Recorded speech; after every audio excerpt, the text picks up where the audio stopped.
Fala, desenvolvedor! Hoje vamos mergulhar no processo de criação de um sistema back-end completo para um supermercado. Vamos cobrir todas as etapas, desde a concepção até a implementação final. Para começar, precisamos de um tema para o nosso sistema, e o que escolhemos foi um sistema back-end para um supermercado. Vamos criar funcionalidades para gerenciar clientes, produtos e vendas, incluindo operações de criação, leitura, atualização e exclusão de dados. Portanto, as funcionalidades principais do nosso sistema são gerenciamento de clientes, controle de produtos, registro e acompanhamento de vendas. Antes de partirmos para o código, vamos explorar a estrutura do nosso banco de dados. Primeiro, temos a tabela cliente, que faz a relação com a tabela venda, do tipo 1 para N, pois um cliente pode ter várias vendas, mas uma venda pode pertencer apenas a um cliente. A nossa tabela venda, além de se relacionar com a tabela cliente, também possui relação com a tabela itens venda.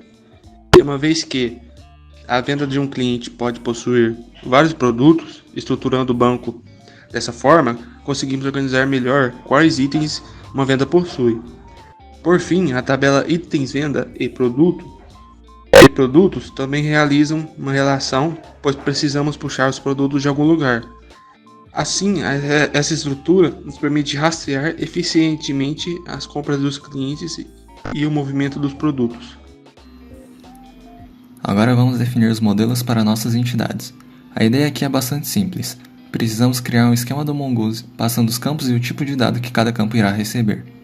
Podemos também passar alguns parâmetros para identificar se um campo é ou não obrigatório e se há um limite para um determinado campo. Definidos os campos, precisamos salvar e exportar esse esquema como modelo do Mongoose para podermos usar. Para isso utilizamos o mongoose.model, passando o nome do nosso modelo e o esquema que criamos. O nome que damos ao nosso modelo é importante para criarmos as relações entre as entidades. Repare no campo pedido no modelo cliente. Veja que o tipo de dado que ele recebe é um Object ID, um tipo exclusivo do esquema, e passamos o parâmetro ref que faz referência a outra entidade.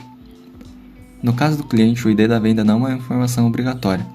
Entretanto, se formos no modelo da venda, temos que o ID do cliente é obrigatório, porque não podemos ter uma venda sem um cliente, mas podemos ter o cliente sem venda. Portanto, a criação dos modelos é algo simples, e precisamos pensar apenas nas informações que elas irão receber. Para este simples sistema, temos que o cliente recebe o nome, CPF, telefone e o relacionamento com venda. O produto recebe o nome do item, a categoria que este item pertence, o preço e o relacionamento com o item venda. Venda recebe somente o ID do cliente e o relacionamento com o item venda. E item venda recebe a quantidade do produto, o ID do produto e o ID da venda. Para cada entidade, implementaremos funções CRUD, criar, ler, atualizar e deletar. Essas funções formarão a base de nossas operações de dados, permitindo uma gestão completa de todas as entidades do sistema. De modo geral, o CRUD de todas as entidades executarão ações semelhantes, então vamos pegar o cliente como base. Há duas modificações na venda e itens venda que já abordaremos.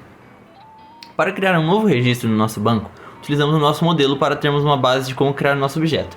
Então, basta criar o objeto cliente, por exemplo, passando as informações do corpo da requisição e executar o comando save. Se tudo funcionar, retornaremos um status 200 como OK, e enviamos o objeto como retorno. Caso contrário, enviamos o status 500, indicando um erro e enviamos o erro. No caso da venda, adicionamos uma verificação para nos certificarmos de que o usuário informado realmente existe. Só então o novo registro da venda é criado. Em itens venda, como passamos vários produtos de uma vez, estamos iterando por cada produto e salvando um por um. Para ler as informações, criamos duas funções, uma para retornar todos os registros e outra para buscar pelo ID. Para realizar uma busca no banco, utilizamos os métodos find e find_one. No find, não passamos parâmetros, pois queremos pegar todos os registros, ao passo que no find_one passamos o ID do cliente desejado. Novamente, retornamos o status 200 como OK e 500 caso tenha algum erro. Para atualizar um registro, vamos passar o ID do registro desejado pelo URL da rota, e no corpo da requisição passamos as informações atualizadas. Com essas informações, podemos utilizar o método find_one and update, passando primeiro o ID do registro desejado e depois os dados atualizados. Para deletar um registro, decidimos passar o ID pelo corpo da requisição. Com isso, passamos essa informação para o método find_one and delete, e pronto. As funções de update e delete em itens vendas passamos os IDs do produto e da venda, ao invés do ID do registro, para realizar as buscas ao banco. Agora, nós vamos criar as rotas para acessar nossas funções CRUD. Essas rotas permitirão que nossa API seja acessada externamente, possibilitando interação com front-end e outros sistemas. Novamente, aqui o processo de criação das rotas é o mesmo para todas as entidades, mudando apenas as informações que passamos na rota como parâmetro quando necessário. Seguindo o mesmo esquema do CRUD, vamos mostrar utilizando o cliente como base. Para as rotas, iremos utilizar o método router do Express e salvaremos isso em uma constante para depois exportarmos tudo de uma vez. Definimos o que cada rota irá fazer pelos métodos invocados: post para criar, get para ler, put para atualizar e delete para deletar. Para informarmos o que será passado um parâmetro na rota, utilizamos os dois pontos seguidos do nome da variável.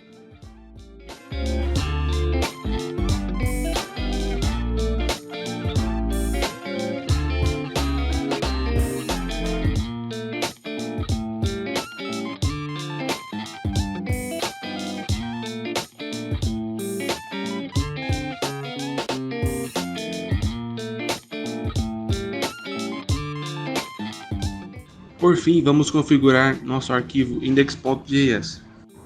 Esse arquivo centraliza todas as configurações e inicializa nosso servidor. Primeiro, iremos importar o Express, Mongoose e todas as nossas rotas.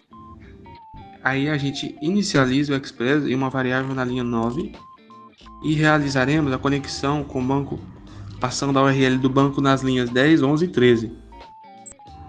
Configuramos o Mongoose para usar as promises nativas do JavaScript, ao invés de usar a sua implementação própria de promises, definido na linha 14. Na linha 16 e 17, passamos a conexão do banco para uma variável e iniciamos a conexão de fato, passando o que deve ser feito caso ocorra algum erro. Nas linhas 19 e 20, informamos que o body das requisições será no formato JSON e configuramos o middleware do body parser para analisar dados codificados em URL em requisições HTTP. Nas linhas 22 e 25, passamos as rotas que criamos para a rota base do sistema. Na linha 27, definimos a porta em que nosso sistema irá rodar e depois pedimos para ele escutar por requisições dessa porta.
E aí está, percorremos todas as etapas para criar um sistema back-end robusto para um supermercado, desde a concepção até a implementação. Construímos uma base sólida para futuras expansões e integrações. Espero que este vídeo tenha sido útil para entender o processo de desenvolvimento do back-end. Fique agora com os testes das rotas para cada entidade.